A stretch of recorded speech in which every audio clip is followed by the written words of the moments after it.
ദുൽഖർ സൽമാന്റെ ലക്കി ഭാസ്കർ എന്ന് പറയുന്ന ചിത്രം ഇന്ന് ബോക്സ് ഓഫീസിൽ 32 ദിവസങ്ങൾ പൂർത്തീകരിച്ചിരിക്കുന്നു. ഇപ്പോഴും ചിത്രത്തിന്റെ വമ്പൻ റെക്കോർഡുകളാണ് നേടാൻ സാധിച്ചിരിക്കുന്നത്. അതിലേക്ക് വരാം. അതിന്റെ മുന്നേ മൂവി പ്ലസ് മീഡിയ എന്ന് പറയുന്ന നമ്മുടെ ചാനൽ ആദ്യമായിട്ട് കാണുന്നവരാണെങ്കിൽ സബ്സ്ക്രൈബ് ചെയ്യുക. 3 ദിവസങ്ങൾക്ക് മുന്നേ OTTയിൽ റിലീസായ ഭാസ്കർ എന്ന് പറയുന്ന ചിത്രത്തിന് 15ഓളം രാജ്യങ്ങളിലാണ് ഈ ഒരു ചിത്രം നമ്പർ 1 ട്രെൻഡിങ്ങിൽ പോയിക്കൊണ്ടിരിക്കുന്നത്. തിയേറ്ററിൽ വലിയ ബ്ലോക്ക് ബസ്റ്റർ വിജയം കൈവരിച്ച ചിത്രം OTTയിലും വമ്പൻ ട്രെൻഡിങ്ങോടുകൂടെ മുന്നോട്ട് പോകുമ്പോൾ ഡ്യൂക്യു എന്ന താരത്തെ തേടിയിട്ട് വമ്പൻ പ്രോജക്റ്റുകൾ വീണ്ടും ഡിസ്കഷനിൽ നടക്കുന്നു. വിദേശ രാജ്യങ്ങളിലെ ആളുകൾ ഭാസ്കർ കണ്ടു തീർന്നിട്ട് ദുൽഖർ സൽമാൻ ഒരു ഹോളിവുഡ് നടനെ പോലെ തോന്നി എന്ന തരത്തിൽ അഭിപ്രായപ്പെട്ടു. OTTയിലും വലിയ ട്രെൻഡിങ്ങോട് കൂടെ മുന്നോട്ട് പോകുമ്പോൾ ദുൽഖർ സൽമാൻ എന്ന താരത്തിന് ഒന്നും കൂടെ വലിയ പോപ്പുലാരിറ്റിയാണ് ഭാസ്കർ എന്ന ചിത്രത്തിലൂടെ നേടിയെടുക്കാൻ സാധിച്ചിട്ടുള്ളത്.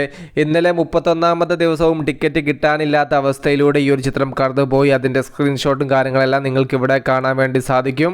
OTTയിൽ 5 ലാംഗ്വേജിൽ റിലീസായിട്ടും നല്ല രീതിയിൽ സ്റ്റഡി കളക്ഷൻ നിലനിർത്തി മുന്നോട്ട് പോകാൻ ചിത്രത്തിന് സാധിക്കുന്നു. പുഷ്പ 2 വരുന്നത് വരെ ഇങ്ങനെ തന്നെ പോകുമെന്ന് തന്നെയാണ് ബോക്സ് ഓഫീസിൽ നിന്നും നാം മനസ്സിലാക്കുന്നത്.